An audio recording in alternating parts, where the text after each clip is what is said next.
대한민국 청소년의 회 뉴스 김창혁 사무국 인턴 기자, 마약 청정국 대한민국 이제는 옛말입니다.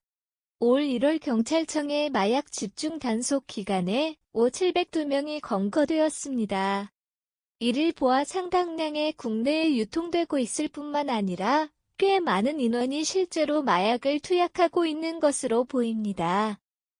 실제로 적발되지 않은 투약자들까지 고려해본다면 그 수는 지금보다 더욱이 늘어날 것이 확실합니다. 접근성과 보안성이 상당히 뛰어난 메신저 텔레그램을 이용하여 마약을 거래하고 유통하는 것으로 널리 알려져 있습니다.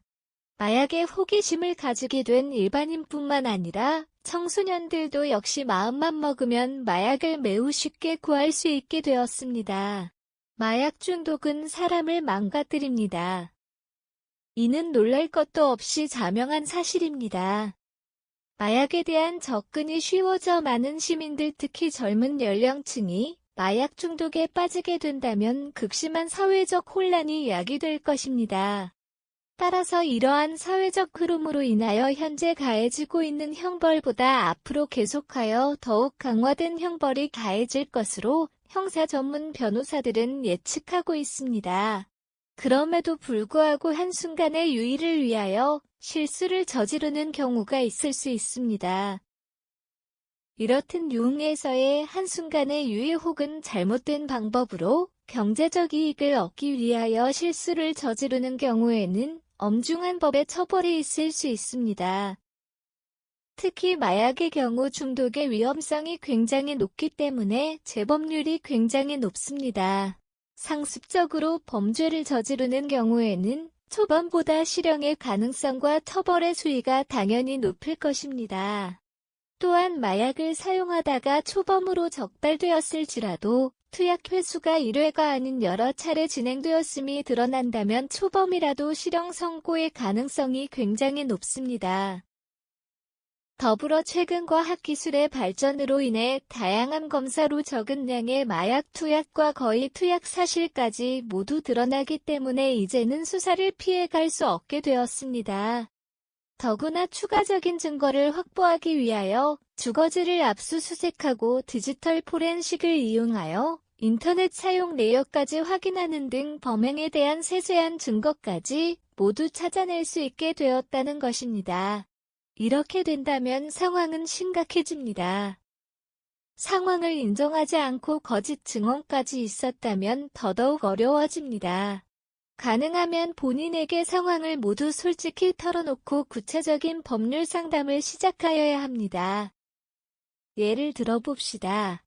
A씨는 해외에서 현지인으로부터 필로폰을 사회 매수한 이후 현지에서 사용하고 남은 필로폰을 국내에 밀반입하여 단독으로 1회 공동으로 3회 투약하여 검찰로부터 기소된 사실이 있습니다.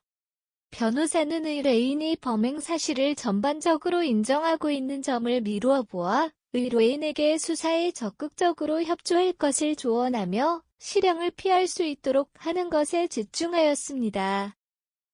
밀반입과 투약이라는 두 가지 범행을 모두 저질렀기에 실형을 피하기 어려운 상황이었습니다. 다만 담당 변호사는 국내에 밀반입한 이유가 판매 혹은 유통의 목적이 아니라는 점을 크게 강조하며 본인의 반성문과 가족들의 탄원서를 통해 재범의 가능성이 매우 낮다는 점을 근거로 들어 법원에 읍소하였습니다.